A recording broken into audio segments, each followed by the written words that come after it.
Board of Education Finance Committee meeting for Tuesday, March 4th, 6:02 p.m.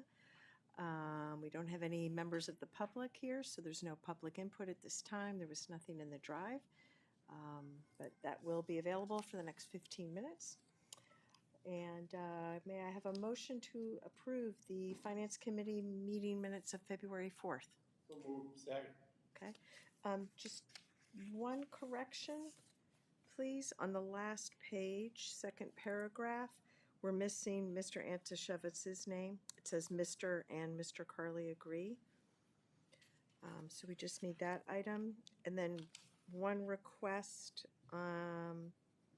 under the cyber attack update, if we could just spell out what the acronym ACH is, just so that for memorializing it, we're not scratching our heads 5 years from now saying, what's ACH? Any other corrections, additions? Okay, with that said, all in favor? Opposed? Okay, carries 5-0. Do you want that question answered now? No, Lisa can put it in the minutes. Yeah, she'll take care of it. Okay. Yeah. All right. Mr. Rohr, financial report, please.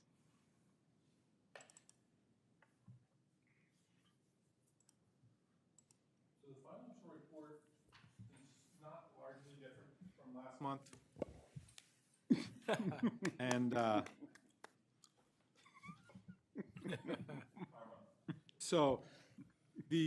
but you will notice that our expected tuition dropped a little bit. It's looking like it's going to come in under 13 million. We budgeted 12,285,000. That's what I changed it to, but I budget for about $1 million in surplus in that line item. So just keep in mind that that came in much lower. Decline in enrollment is definitely affecting our tuition revenue. In this case, probably about $1 million from sending areas. So it's good to note that it's been creeping down a little bit throughout the year. And every month we do a projection. We take every student, actually Lisa does that, but every student is figured out where they are, how many days they've attended, if they're still here, and what the projection is for year end, per district, per type of student, per type of tuition. So it's pretty accurate, and it's such a big part of our budget, we look carefully at that every month. So that's dropping a little bit. You'll see that we're projected to have a $677,000 surplus, about $330,000 less than I would hope. Everything else is about the same there, and don't want to talk about what I talked about last month. Special ed had some changes. You can see that our out-of-district costs projection for year end improved, meaning they either closed some POs, we had some students move out of district or move back to their home school or what have you, but we will be spending less money projected for year end. That's helping us quite a bit. District-wide services are about the same. You'll see that building services went down a little bit.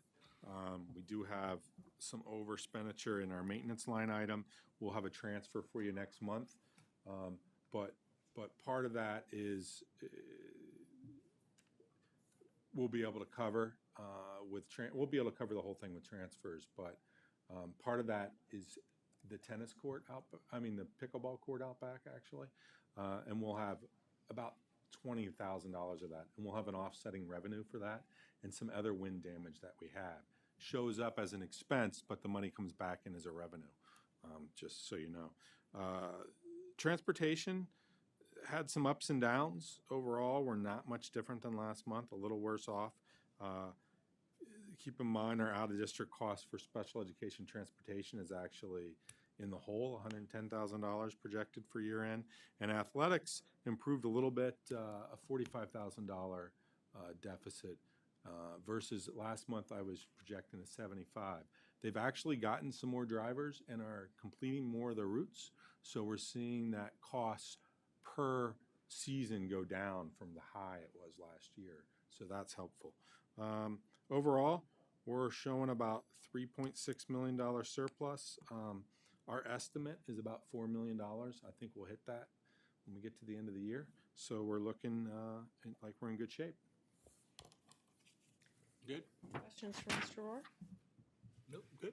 Okay. I have a question. Tim, can you just expand a little bit on those special ed transportation costs and why we're so much in the hole on that? Is it So just? those aren't costs for in-district special education costs. We have 5 buses with monitors on them Okay. that do the lion's share of most of our students that need specialized transportation.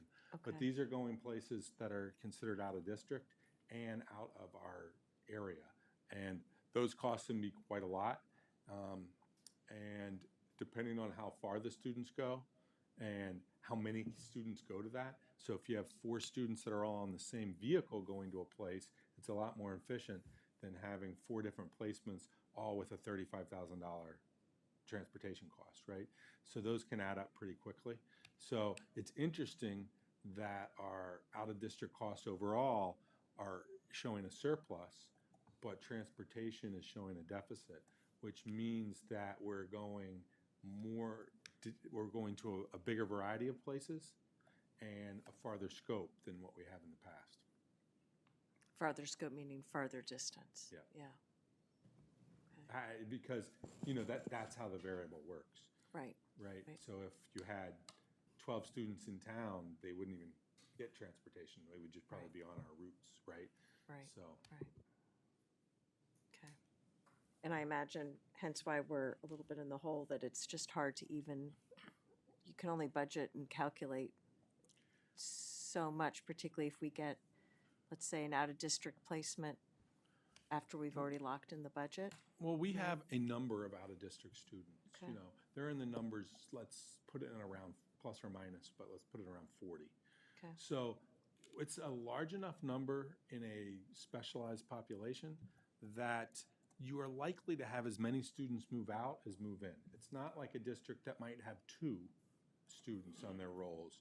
And if they get a family of 2 more kids that move in, they double their costs. Or if that family moves out, they have no costs. We don't usually get pushed around that much. So there's got to be a different in behavior of how we're placing students, because Okay. when we budget, we're not throwing a dart. We take every student, what we're currently paying, where they're going to go next year. We figure out what it's going to cost next year, and we budget for that. We don't budget for extras. We budget for Right. who we know, because we're just as likely to have a move-in with that larger population As a move out. Yeah. So given that, it has to be a change in where these students are going, Okay. because there wouldn't be that kind of mix-up. Though, our largest out-of-district school is in town, for example. The one, like last year, we had the highest number of enrollees was in town. That wouldn't change our transportation Right. costs, right? Right. So Okay. just to give you some Yeah. factors. No, that's helpful. Thank you. Okay. Our next item was Title I presentation with Sean Bailey. I don't know if he was told to come a He little was bit told. later, so. He was told we're having some transitions in that Okay. management, and his supervisor asked if we could put it off a month, because Okay. they're going to do the presentation and they'll be here next month, and I did not want to go forward without some preparedness. Sure. And through that transition where now Dr. White will be the grant manager for Title I, as I understand it. Okay. He'll do the presentation next month. It's important. Okay. This all stems from us not spending $500,000 last year. But with that transition, there was no way to get the report ready Okay. for today. That's fine. So All right. next month. We'll move it to April. Very Yep. good. Okay. Next item is acceptance of gifts, but I don't see any in the drive, so none for this No month? gifts that I'm aware of. okay. All right. No gifts. Next up, budget transfers. Those we do have.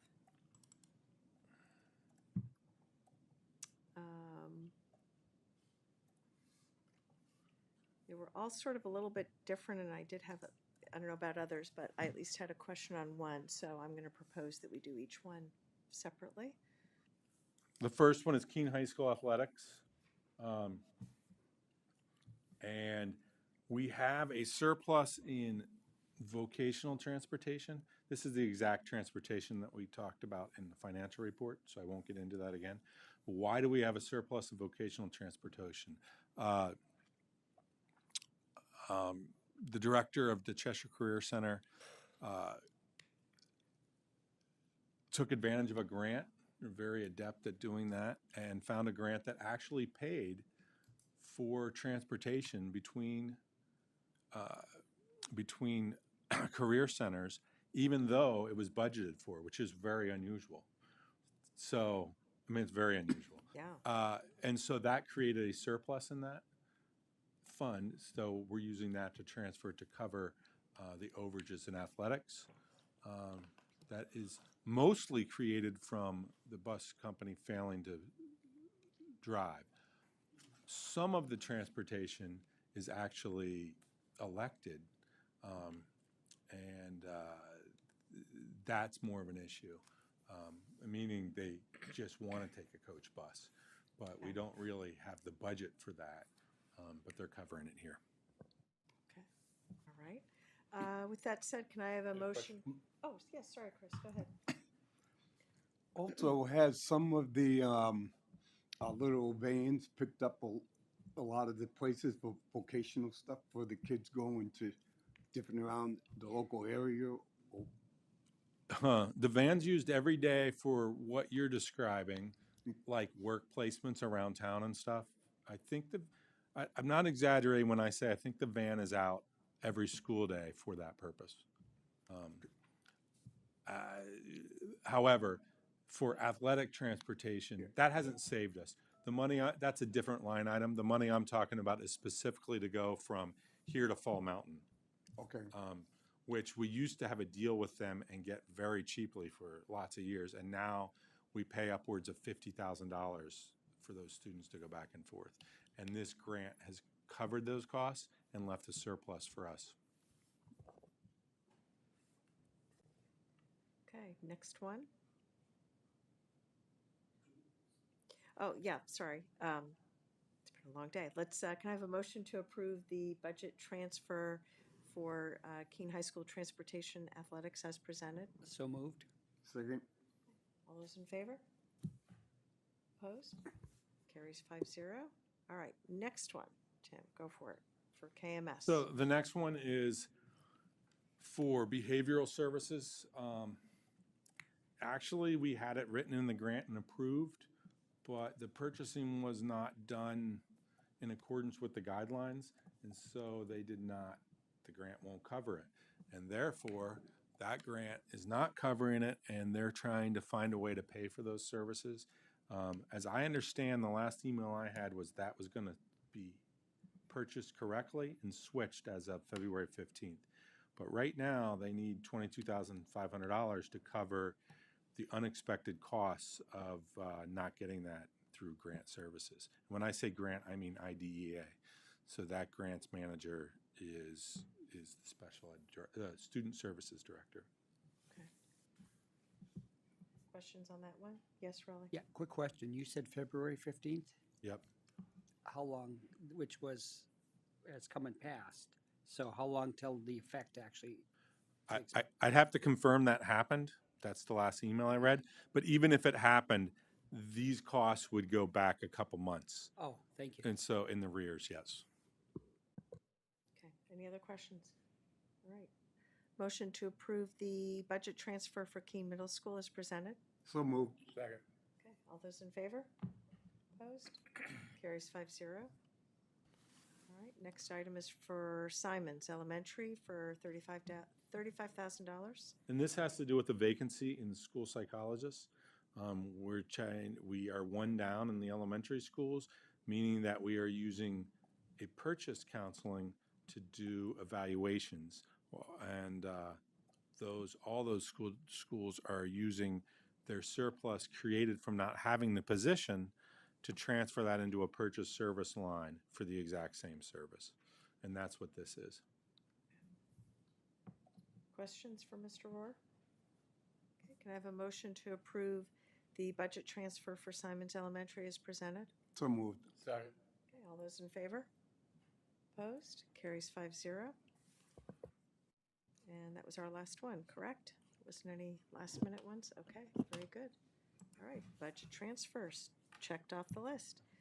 Cyber attack update. To jog everyone's memory, as of last month's meeting, we were down to, I think it was 26,000. Yep. All but 26,000 had been Wait. recovered. And it looks like we're at our end with recovery. $26,448.10, I think, is going to be our final number Okay, from recovering from the avenues of the bank. Still working with the FBI, although I haven't had a return call from them recently. I think I'll there's get fired. I think that's, I don't know if the agent I was working with was fired, but it's very likely, and I don't have a new agent. She's been very responsive the whole time, and since that, not even a return Sad call. but true. So I feel like I should be upfront about that, but I now am on the insurance phase, and I've started working with the insurance company. I'm confident we'll get all this back, but our deductible. And I also filed with the bank to get that back, and was pretty quickly denied. But it's likely that we'll go to subrogation through our insurance company. And our insurance company, the nice thing is whatever we collect from the bank will not go against our experience rating, which means it won't affect our rates. But we're going to be on the hook for something like $1,000 when it's all said and done. So started off as $2,173,000, and I don't talk to anyone in law enforcement who are not astonished at the happy ending that we're having. So I feel wonderful, and I don't feel responsible for the happy ending. I feel fortunate to be experienced the happy ending. So it's not good on me. But it is good. great. Tim, can you give me that number again? Did you say 26,400? 448.10. Thank you. I know that this was something nobody wants, unfortunately, is kind of our reality in today's world. But again, really do appreciate all of your diligence and hard work with this and working with the FBI and the bank. And again, to recap, for those that might be watching from home, we've already got a lot of tight protocols in place, and you were already actually in the midst of adding even more protocols and safety measures when this happened. So members of the public should, I personally think not be concerned. We've taken good care of things. Any other questions or comments? No, from Mr. good. Rohr on that? All right. Good job on that. Very good. Okay. We were going to go into non-public on an item, but before we do so, is there any other items? None? Okay. Okay. With that said, can I have a motion to move into non-public per RSA 91A? Second. So moved. I still second it. Right. Can I have a roll call, please? Or we can just call out our names. Raleigh Wormerod. Kevin Powell. Chris Roberts. Mandy Filio. Jacqueline Headings. Great. All right. And also, I'll make note, it's now 6:21 and public input has finished. All right. We will move into non-public. Okay. And let us know when we're offline.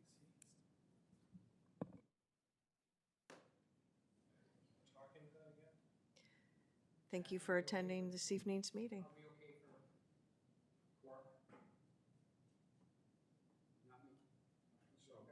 Turn off your microphones when we're not public. Yeah.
Yep. Finance Committee is now back in public. Do we have any other business this evening? Yes, Mr. Yes. Roberts. I make a motion that we take the minutes, the minutes of the non-public finance committee sealed until after the next full board.